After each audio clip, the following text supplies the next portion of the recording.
Infrastructure also is another major challenge that's faced most African countries.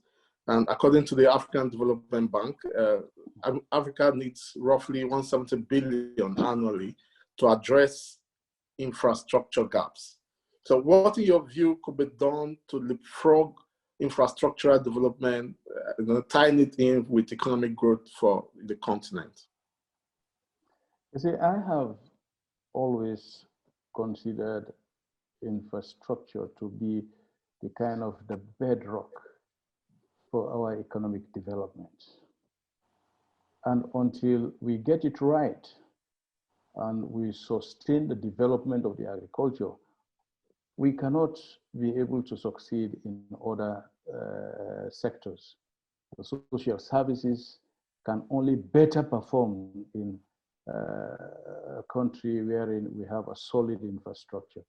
That is why when we came into office, in our agenda for prosperity, we prioritize infrastructure, the road infrastructure, the energy infrastructure, and others as the basis that we can use to develop the country, because these are sectors that will trigger economic activities and economic growth.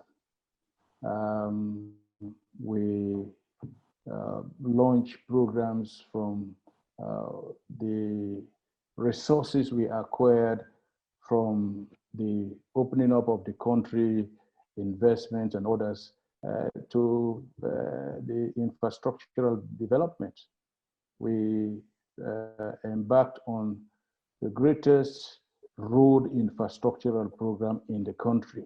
And we opened up the roads in the country. We connected the city to cities, district headquarters to district headquarters.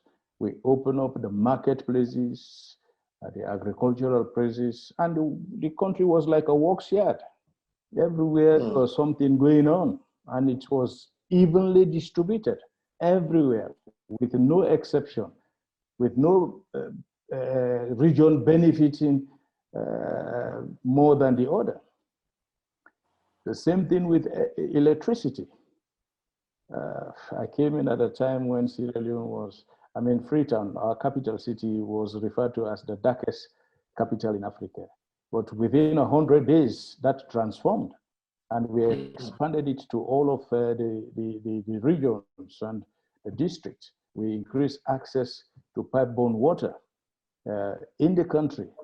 And when you lay that kind of an infrastructure, mostly from your own resources, you can not only depend on support from the international community. Yes. You have to ensure that you prioritize your investment, even as a nation.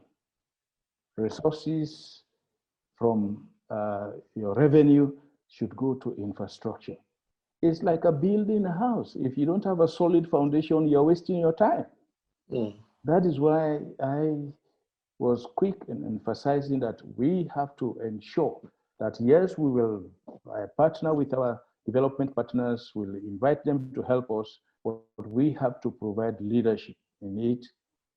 Where when they see us emphasizing on the areas of infrastructure, we are building our roads, we are improving on our energy penetration, the pipe-borne water, the social services will come on. The health delivery will improve. The educational services will improve, and it will spread the country. The congestion in Freetown for education and health will be minimized. We open up hospitals and peripheral centers all over the country. And health workers were encouraged to go to the remote areas because they can have access to the ICT, they can have access to good roads, they can have access to water, they can have access to other facilities.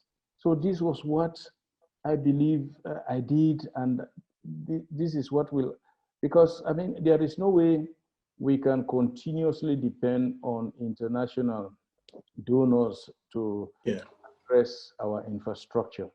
But we have to be seen to be doing it, and it will have a knock-on effect. When you open up, other activities will be affected, and it will increase your revenue, and you continue to have more money to spend into this sector, because it's an ongoing thing. But it's a question of priority. Absolutely. And a question of but I think our experience is something that people can borrow a little from. Wow, absolutely. Thank you, Excellency.